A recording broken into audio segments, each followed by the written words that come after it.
Hello friends, welcome to Bhanu சரஸ்வை அடிசல். வாங்க கொத்தமல்லி தொக்கு இன்றைக்கி எப்படி பண்ணுறதுன்னு பார்க்கலாம். இதுக்கு ஒரு கட்டு கொத்தமல்லி நல்லா வாஷ் பண்ணி எடுத்து வச்சுருக்கிறேன். ஒரு 6 காஞ்ச மிளகாய், 2 பல் பூண்டு, ஒரு எலுமிச்சம் பல சைஸ் அளவுக்கு நம்ம புளி ஊற வச்சு இதை எடுத்து வச்சுருக்கிறேன். அது எல்லாத்தையும் போட்டு அந்த புளி தண்ணியும் ஊற்றி நல்லா மைய அரைச்சி எடுத்து வச்சுக்கலாம் மிக்ஸி ஜாரில். இப்போ கடாயில் ஒரு 4-5 டேபிள் ஸ்பூன் கடலெண்ணெய் ஊற்றிக்கலாம். கொஞ்சமாக கடுகு தாளிச்சிட்டு 2 காஞ்ச மிளகாய் தாளிச்சிக்கலாம். இப்போ அரைச்சி வச்சுருக்கிற கொத்தமல்லி பேஸ்ட் இருக்கு இல்லையா, கொத்தமல்லி தலை, காஞ்ச மிளகாய், பூண்டு, புளி இது எல்லாத்தையும் சேர்த்து அரைச்சி வச்சுருக்குறோம்.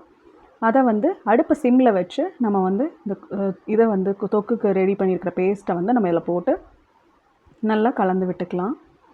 இப்போதைக்கு நான் ஒரு 1/2 டேபிள் ஸ்பூன் அளவுக்கு மட்டும் உப்பு சேர்த்துக்கிறேன். இன்னும் சுண்டி வரும்போது நம்ம எப்படி இருக்குன்றதை பார்த்துட்டு அதுக்கு தகுந்த மாதிரி போட்டுக்கலாம். ரொம்பவே முன்னாடியே போட்டுட்டோன்னா கசந்துடும்.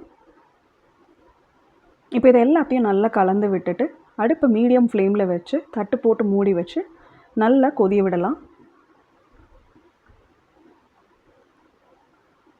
இது நம்ம ரொம்ப நாள் வச்சு சாப்பிட்றதுக்கு ஒரு நல்ல ஏற்ற ரெசிபி.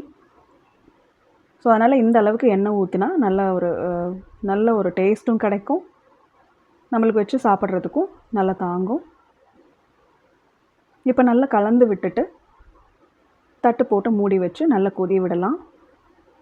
நடுவில் தட்டு எடுத்து நம்ம கொஞ்சம் கிளறி விட்டு கொதிய விடலாம். பாருங்கள், இந்த அளவுக்கு நல்லா கெட்டியாக வந்துட்டுருக்கு. இப்போ நான் நடுவில் ஒரு 5 நிமிஷம் to 7 நிமிஷத்துக்கு ஒவ்வொரு தடவையும் நான் எடுத்து கிளறி விட்டு அடியில் பிடிக்காமல் இந்த மாதிரி கொதிய வச்சிட்ருக்கேன். இப்போ உப்பு பார்த்ததில் எனக்கு உப்பு இன்னும் கொஞ்சம் சேர்க்கணுன்னு இருந்துச்சு. ஸோ அந்தளவுக்கு கம்மியாக தான் நான் போட்டிருந்தேன்.